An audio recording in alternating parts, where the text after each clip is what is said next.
Hey everyone, can you discipline an employee who just complained about you? Stay tuned. Welcome to Workplace Wake Up, your go-to podcast for practical employment law guidance. I'm Jennifer Shaw, the founder of Shaw Law Group, and I'm here to help HR professionals and leaders navigate the legal minefield of the modern workplace. Each week, we tackle real-world issues with clear advice and a little tough love. Let's get started. We are going to talk about retaliation today. And this is a term that I think gets thrown around in the workplace an awful lot. And sometimes I feel like people don't really understand what it means. So remember that retaliation, first of all, can come up in a lot of different situations. And it's actually the number one charge that is filed with the Federal Equal Employment Opportunity Commission. In many ways, it's even easier to prove than discrimination or harassment. So retaliation is something that we all need to understand. Now, I think many of us are used to the general scenario of, I make a complaint, I've always received great reviews. After I make my complaint, now I get a, fall below standards review. And I'm saying the only thing that's changed here is I made a complaint. So I have my protected activity, I made my complaint. We have the negative action, my lower than usual performance review. And my argument about the causal connection, hey, I got great reviews before I made a complaint. Once I made a complaint, then I got the not meets expectations rating, okay? Pretty easy to show. But there are other situations that I think many of us may not really recognize. Like I ask for a leave of absence, I get one, and then when I come back, my boss constantly berates me about all the work that didn't get done while I was on leave. Or my employer decides they're going to have a bonus policy that says you're eligible for bonuses, but if you were on a leave of absence for more than 90 days during the year, for medical reasons, we're going to deduct from your bonus. If you were gone for any other reason, I don't know, you got called to duty in the military, you decided to take a 20th anniversary trip and you were gone for 3 weeks, whatever, we don't count that. But we're going to count if you're on a leave of absence. That could be retaliation, all right? Somebody asks a question, let's say there's a meeting there's a new head of school, a bunch of teachers and staff go to the meeting, somebody asks the new head of school a question. Later that day, that person is called into the head of school's office and the head of school says, by the way, I just want to let you know that we're cutting your position. Okay, and of course the person is going to think that's retaliatory. Now, it very well may be that the head of school was going to cut the position anyway, but in that case, why'd you have the person go to the meeting? So we have to think about these things strategically. So when we look at retaliation, we're really talking about payback. We're really talking about somebody feeling like I did something I'm entitled to do. And in fact, I may even be encouraged to do it, to speak up if I think there's a problem. And now I lost my job, or now my pay got cut, or now I got moved to the office in the basement with no windows. Or now I have to work 4 midnight to 8 a.m. shifts every week, okay? So when we look at retaliation, it always requires those 3 components, right? What is the protected activity? What is the consequence, the negative thing that happened? And how can the employee tie those 2 things together, that temporal proximity or causation? And a lot of times the causation is just based on time. So I made a complaint, and a week later, my job was eliminated. Or I spoke up in a meeting, and later that afternoon, I was told I have a new assignment. That doesn't mean it's retaliatory, but this gets us back to what we talked about a few weeks ago with respect to documentation. You've got to have documentation to back up the decisions you're making. Don't think about, oh, I can't write that person up because she just had a baby. If she's got a performance issue, write her up. But make sure you're following the same procedures you would with anyone else and that you have in the past with anyone else. That's a very important part of avoiding retaliation claims. I don't want you to think you can't manage through them. You have to hold people accountable when they're not doing what they're supposed to be doing.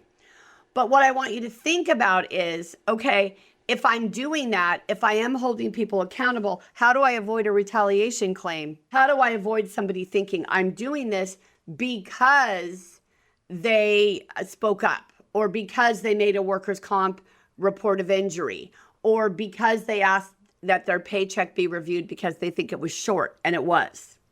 All right? So, a couple things I want you to think about. First of all, why do we think retaliation claims are spiking? There are a lot of different reasons, but I think the main reason is people now understand what their rights are. And this is a good thing, okay? It's a good thing. We want everybody to understand what their rights actually are. So because of all this training we've been doing, all this equal employment opportunity training, AB 1825 training, all of the training we're doing for preventing harassment, discrimination, and retaliation, all of that is very important. And when we think about how to do it, I want you to take a step back and really think about, okay, I'm going to put myself in that person's shoes. What are my expectations? Something bad happens to me at work after I just spoke up about something. I'm going to think it's retaliation. So what you have to figure out is, how do you document that it wasn't? How do you make sure that your thought processes are clear and that you're not even unknowingly being motivated by somebody's protected activity because it caused you extra work, or it made you look bad, or it caused the boss to look at things a little more in depth in your area, and then he found some things that needed to be fixed. So I think retaliation claims are spiking because people know their rights. We've been doing this training, and also because it's all over the place in terms of people talking about it. Instagram, TikTok, Facebook, all of it. Everybody's talking about retaliation. I also want you to think about the fact that many of those claims have no merit. Many of those claims, there actually wasn't retaliation. There's a perception of retaliation. But retaliation didn't really happen. And that's very hard to say, because in my heart, I may really feel like I was retaliated against. But in fact, when the investigator looks at all the documentation, they say, yeah, Jen got written up for having a bad attitude and not being on time in the meeting. But we've done that with everybody, and we can't treat her any differently just because she made a complaint, or because she spoke out on a safety issue, or whatever my protected activity was. Also remember that everyday decisions in the workplace can spark liability. So you decide to eliminate a job, you decide to add a job, you decide to hire people for a position, and you want to go external. You feel like it's really important that the person in the job be an external candidate and not internal. Those decisions may not seem like big decisions, but they could all lead to significant liability if anybody is affected by them who has engaged in protected activity. All right? So I want you to think about, it's not just these big, obvious decisions, but it's also things like, what schedule did I get? And where are my work tools being stored? And who am I assigned to be with on our shift? So a couple of practical tips. First of all, you got to do training. I know you're required to do training, and some of you are tired of it, and I get it. When we do multiple training sessions for a client over the years, we always change all of the dialogue, change all the questions, switch out the pictures. We try to make it as fresh as we can. The information won't be that fresh, but we can present it in a way that is engaging and seems interesting to people. Now, part of what's happening with retaliation, I think, as well, is that managers and supervisors are making risky decisions without going through human resources. And I work with a lot of organizations where management has tried to freeze out HR. They just feel like every time they go to HR tells them no, HR doesn't understand the business, HR doesn't get what's happening, so I'm just going to say no to them. And I'm not going to HR. I'm going to deal with this on my own. That's a problem, all right? Because you don't know what else might be cooking out there. Maybe this person has already made a retaliation complaint, and now they're making another one because they feel like they didn't get enough of a response. You feel like there was no need to respond, but you also just say, oh, yes, so-and-so just made another complaint. Okay, that's good. Let's take a look at it. There's this idea about understanding, well, what does retaliation really look like? And if you're mad at somebody when you're sitting down to do an investigation, you're going to see through a different lens. I mean, there's no doubt about that. Now, I also want your documentation to be consistent. That's something we've talked about week after week. And this is really important when you're documenting decisions that could be seen as retaliatory. So somebody makes a complaint and then you happen to be in the office one day when she's gone. You have to find something. You go through her desk and you find all kinds of checks, returned emails, returned faxes, all kinds of stuff that you had just assumed had happened, right? Because if you have a good EA, you have a good person to help you in your job, you're going to know, okay, well, this is what I've done and this is how I've handled it. And you're going to make sure that you can tell a good story. But you have to be aware. You have to be thinking of documentation. You have to be thinking of, okay, what am I going to do here? How am I going to write this down? Who am I going to give it to? What part is relevant? What part is not relevant? It takes practice, but it's a really good thing to practice. What I started telling folks is anytime you have an internal conversation with somebody from the organization, take a quick note. I do it in these little Oxford comp books. They have cute little marble covers. And I just take all of my notes in here. And then when it's full, I file it away and I get another one.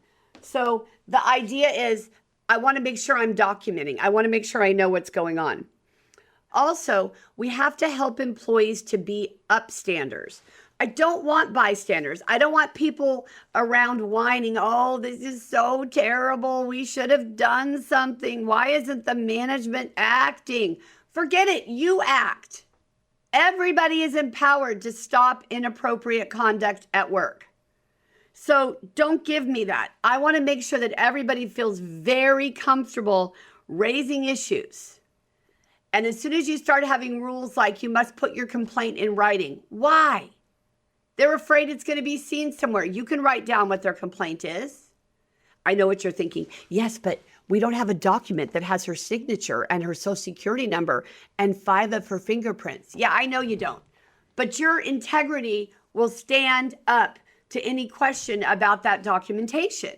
Just take the documentation, take the notes, get the background, make sure you understand what's going on. Because we have to encourage people to speak up. We don't want to do anything to discourage people, anything to make people feel like, oh gosh, I better not say anything here. I'm going to get in trouble. The boss doesn't like it when I ruffle feathers. I better not ruffle feathers. I better try to do something else. All of these thoughts are going to be going around in somebody's head, and you don't want to give them anywhere to land. So what you've got to do is create a culture where people feel very comfortable. In larger companies, that can look like having an ombudsman, right? Where you say, listen, if you don't want to come to HR for any reason, you can call the ombudsman and it will be confidential and we'll just follow up on the general issues. There are things we can do to get people engaged, to prove to them that we can do this stuff, all right? Retaliation claims are particularly dangerous when they go to a jury because every juror is sitting there saying, that could have been me. That could have been my mother. That's what happened to my father. And they will throw the book at the employer. So I don't advocate going to trial on most retaliation claims unless you know you've got a solid defense. And then you just have to eat crow if it doesn't work out that way because we can't predict how a jury's going to come through. So I want you to really think about reinforcing accountability, making sure that people behave appropriately and are willing to speak to you without discouraging them, right? Without creating a situation where they're thinking, I'm never going to say a word because I don't want X person to be mad at me. So here's the thing, you guys. Accountability and anti-retaliation can certainly coexist. But to get there, it's going to take training, it's going to take consistency, and it's going to take awareness. It's worth the investment. It's worth the price, but you've got to do it, okay? So get out there, everybody, and get it done. Thank you for joining me here today. It's always an honor and a privilege, and I'm so glad you were able to make it. Keep up the good work, everybody. I'll see you next time. Workplace Wake Up, including our guests and hosts, do not provide legal advice in this podcast. Do not act upon any of the information discussed in this podcast without first consulting a licensed attorney in your jurisdiction. Thank you for joining me on this episode of Workplace Wake Up. If you found today's discussion helpful, be sure to subscribe, leave a review, and share the podcast with your HR and leadership teams. For more insights, training programs, and legal updates, you can visit us at shawlawgroup.com.